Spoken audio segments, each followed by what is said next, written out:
Good morning students, class 5। आज हम संत कबीर के सर्वश्रेष्ठ दोहे और उनके अर्थ करेंगे और जानेंगे कि संत कबीर जी कौन थे और क्या थे। संत कबीर जी एक हिंदी साहित्य के महामंडित व्यक्ति होने के साथ साथ एक संत, विचारक और समाज सुधारक थे, जिन्होंने 800 पदों की रचना की और उनके पदों में सभी धर्मों, पंथों और वर्गों के प्रचलित कुरीतियों पर विश्लेषण किया गया है।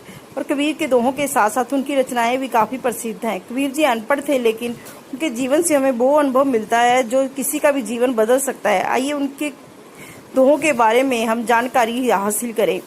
गुरु गोविंद दो खड़े, काके लागू पाए, बलिहारी गुरु अपने, गोविंद दियो मिलाए। कबीरदास जी दोहे में कहते हैं, अगर हमारे सामने गुरु और भगवान दोनों एक साथ खड़े हैं तो आप किसके चरण स्पर्श करोगे? गुरु जी ने अपने ज्ञान से ही आपको भगवान से मिलने का रास्ता बताया है, इसीलिए गुरु की महिमा भगवान से भी ऊपर है और गुरु के चरण स्पर्श करने चाहिए जिसने आपको ज्ञान करवाया है। काल करे सो आज कर, आज करे सो अब, पल में परले होएगी बहुरी करोगे कब। कबीरदास जी कहते हैं कि जो कल करना है उसे आज करो, जो आज करना है उसे अभी करो। जीवन बहुत छोटा है, अगर पल भर में समाप्त हो गया तो आप क्या करोगे? इसलिए कभी भी आज का काम कल पे नहीं छोड़ना चाहिए। जो करना है आज अभी कर लो।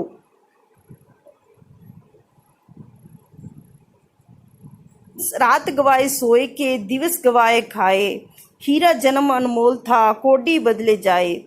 संत कबीर जी कहते हैं, रात नींद में नष्ट कर दी, सोते रहे, दिन में भोजन से फुर्सत नहीं मिली।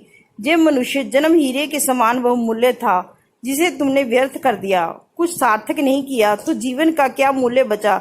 एक कोडी। इसलिए भगवान का नाम लेकर अपने जीवन को अर्पित कर दो। निंदक नियर राखिए, आंगन कुटी शवाए, बिन पानी साबुन बिना निर्मल करे सुहाए। कबीरदास जी कहते हैं कि निंदक हमेशा दूसरों की बुराइयां करने वाले लोगों को हमेशा अपने पास रखना चाहिए, क्योंकि इससे लोग आपके पास रहेंगे तो बुराइयां आपको बताते रहेंगे और आप आसानी से अपनी गलतियां सुधार सकते हैं। इसीलिए कबीर जी कहते हैं, निंदक लोग इंसान का स्वभाव बदल सकते हैं। माला तो कर में फिरे, जीवी फिरे मुखमाही, मानवा तो चहुदिसी फिरे, जे तो सिमरन नाही। संत कबीर जी कहते हैं कि हाथ में माला फेरना और मुख में जीवा से कुछ भजन करना ईश्वर का सच्चा सिमरन नहीं होता है। यदि मन में ही एकाग्र ना हो, एकाग्र मन से भगवान का नाम लेना चाहिए और उसको याद करना चाहिए। रहमन वे नर मर चुके, जो को मांगन जाए, उनते पहले वे मुए, जिन मुख निकसत नाए। रहमान और कबीर जी कहते हैं कि जो मनुष्य किसी के सामने हाथ फैलाने जाते हैं वे मृतक के समान है और वे लोग पहले ही मृतक हैं, मरे हुए हैं, जो मांगने पर भी आपको साफ इनकार कर देते हैं। इसीलिए पहले तो कभी किसी के घर मांगने के लिए नहीं जाना चाहिए। माटी कहे खुहार से, तू क्या रोंदे मोहे, एक दिन ऐसा आएगा मैं रोन दूंगी तुम्हें। मिट्टी कुहार से कहती है कि आज तुम मुझे रोंद रहे हो, पर एक दिन ऐसा आएगा जब तुम भी मिट्टी हो जाओगे और मैं तुम्हें रोंदूंगी। एक दिन तुम मर जाओगे और मिट्टी में मिल जाओगे। इसलिए भगवान का नाम लेना चाहिए और हमेशा भगवान को याद करना चाहिए।